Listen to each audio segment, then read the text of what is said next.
मेरी सांसें तेज थीं और मेरे गीले बाल मेरे कंधों पर बिखर रहे थे। करण की नजरें मुझ पर ठहरी थीं, जैसे वो मेरे हर कर्व को अपने दिल में उतार रहे हों। कमरे में सिर्फ बारिश की आवाज और हमारी सांसों का संगीत था। उसने धीरे से मेरी कलाई पकड़ी और मेरे बदन में एक सिहरन सी दौड़ गई। क्या ये वो पल था जब हमारी ख्वाहिशें एक दूसरे में डूबने वाली थीं? वो पल जो मेरे दिल को हमेशा के लिए बदल देगा। मेरा नाम नैना है। मैं 27 साल की हूँ। मेरा गोरा रंग, भरा हुआ बदन और नरम त्वचा शायद मेरी मुस्कान को और भी निखार देती है, जिसे मेरे दोस्त मुझे मिस अट्रैक्टिव स्माइल कहकर बुलाते हैं। कुछ सालों से काम के सिलसिले में अलग अलग शहरों में अकेले रहने की वजह से दिल में एक अकेलापन सा महसूस होने लगा था। एक अधूरी सी चाह जो मुंबई की इस नई शुरुआत में शायद पूरी होने वाली थी। मुंबई में मेरी जिंदगी नई थी। ऑफिस की भागदौड़ और शहर की भीड़ में मैं अपनी स्कूल की दोस्त रिया से मिलने उसके घर जाने लगी। वहां मैंने पहली बार उसके बड़े भाई करण को देखा। करण 32 साल के, हंसमुख, और उनकी वो गहरी आवाज जो मेरे कानों में मिश्री सी घोल देती थी। वो शादीशुदा थे। उनका एक छोटा सा बेटा भी था, लेकिन उनकी हंसी में एक अजीब सी ताजगी थी। हर मुलाकात में मेरे दिल में एक हल्की सी हलचल होने लगी। उनकी नजरें जब मुझ पर ठहरती तो मेरे गाल गर्म हो जाते। एक दिन मॉल में अचानक हमारी मुलाकात हो गई। हमने कॉफी पी, हंसे और बातों में वक्त जैसे उड़ गया। बाहर निकले तो बारिश शुरू हो चुकी थी, तेज बेकाबू बारिश। करण ने मेरी तरफ देखा और कहा, नैना, इतनी बारिश में तुम अकेले कैसे जाओगी? मैं तुम्हें ड्रॉप कर देता हूं। मैंने हल्के से सिर हिलाया और उनकी कार में बैठ गई। रास्ते में बारिश की बूंदें शीशे पर नाच रही थीं और मेरे दिल में भी कुछ नाच रहा था। मेरे घर पहुंचते पहुंचते हम दोनों पूरी तरह भीग चुके थे। मेरी साड़ी मेरे बदन से चिपक रही थी और करण की शर्ट उनकी मजबूत कंधों को उभार रही थी। मैंने हंसते हुए कहा, अंदर आ जाओ करण, कॉफी पी लो, बारिश रुकने तक रुको। वो मुस्कुराए और अंदर आ गए। मैंने जल्दी से कपड़े बदले और एक पतली मुलायम नाइटी पहन ली। मेरे गीले बाल खुले थे और मैं कॉफी के 2 मग लेकर लौटी। कमरे में एक अजीब सा सन्नाटा था। करण की नजरें मुझ पर रुकीं और मैंने महसूस किया कि मेरी सांसें तेज हो रही थीं। वो धीरे से मेरे पास आए और मेरे हाथ से मग लेते हुए मेरी उंगलियों को हल्के से छू लिया। मेरे बदन में एक गर्माहट सी दौड़ गई, लेकिन तभी मेरे फोन की घंटी बजी। ऑफिस का कॉल था। मैंने हड़बड़ाते हुए फोन उठाया और वो जादुई पल टूट गया। उस रात के बाद मेरे और करण के बीच कुछ बदल गया। हमारी नजरें अब चुपके चुपके मिलने लगीं। रिया के घर पर या कभी कभी बाहर हमारी बातें अब पहले से ज्यादा गहरी, ज्यादा निजी होने लगीं। एक दिन करण ने मुझे मैसेज किया, नैना, कॉफी पीने चलें? मैंने हाँ कहा और हम मेरे घर पर मिले।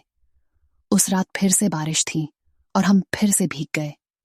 मैंने हंसते हुए कहा, करण, तुम बारिश के साथ ही आते हो। वो हंसे, लेकिन उनकी आंखों में कुछ और था, एक गहरी चाह जो मेरे दिल को छू रही थी। मैंने कपड़े बदले और एक हल्की रेशमी नाइट ड्रेस पहन ली। मेरे गीले बाल मेरे कंधों पर बिखरे थे और मैंने उन्हें जानबूझकर खुला छोड़ दिया। कमरे में हल्की रोशनी थी और बारिश की बूंदें खिड़की पर टप टप की आवाज कर रही थीं। करण सोफे पर बैठे थे, लेकिन उनकी नजरें मुझ पर टिकी थीं। मैंने कॉफी का मग उनके सामने रखा और जैसे ही मैं झुकी, मेरे बाल उनके हाथ को छू गए। वो रुक गए और उनकी उंगलियां धीरे से मेरे बालों में उलझ गईं। नैना, उन्होंने धीमी आवाज में कहा, तुम बहुत खूबसूरत हो। मेरी सांसें थम सी गईं। वो धीरे से उठे और मेरे करीब आए। उनकी उंगलियां मेरे गाल पर फिसली और मेरे बदन में एक सिहरन सी दौड़ गई। मैंने उनकी आंखों में देखा। उनमें एक आग थी, लेकिन साथ ही एक नरमी भी। मैंने धीरे से उनकी कलाई पकड़ी और उस पल में बारिश की आवाज के बीच हमारी दुनिया जैसे रुक गई। करण ने मुझे अपनी बाहों में खींच लिया। मेरे होंठों के पास उनकी सांसें गर्म थीं। हमारी नजदीकियां बढ़ीं और उस रात हमारी ख्वाहिशें एक दूसरे में डूब गईं। उनका स्पर्श मेरे बदन पर बारिश की बूंदों की तरह था, नरम, उत्तेजक और हर जगह। मेरे दिल की धड़कनें जैसे उनकी सांसों के साथ ताल मिला रही थीं। वो पल इतना गहरा, इतना खूबसूरत था कि मैं उसे शब्दों में बयां नहीं कर सकती।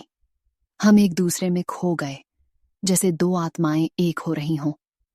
उस रात के बाद हमारी मुलाकातें बारिश की तरह बेकाबू हो गईं। अगले 1 साल तक मेरे घर की उन रातों में हम एक दूसरे के करीब आते।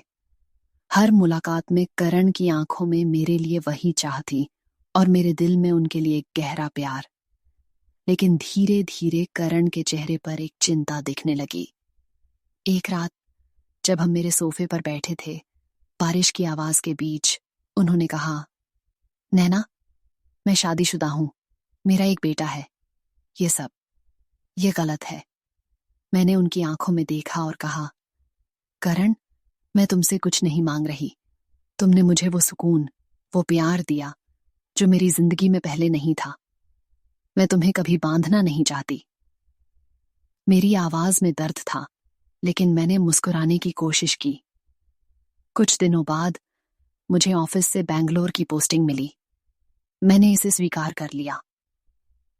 करण को अलविदा कहते वक्त मेरी आंखें नम थीं, लेकिन मैंने हंसते हुए कहा, करण, तुमने मुझे वो एहसास दिया जो मेरे दिल को पूरा करता है। मैं तुम्हें हमेशा अच्छे से याद रखूंगी। मैं बैंगलोर चली आई, लेकिन करण के साथ बिताए वो पल मेरे दिल में आज भी एक खूबसूरत याद की तरह हैं। आज मैं अपनी जिंदगी में आगे बढ़ रही हूं और शायद एक दिन मुझे कोई ऐसा मिले जो करण की तरह मेरे दिल को छू ले। अगर ये कहानी पसंद आई हो, लाइक, शेयर और सब्सक्राइब करना मत भूलिए। अगली बार फिर मिलते हैं एक और दिल से निकली दास्तान के साथ।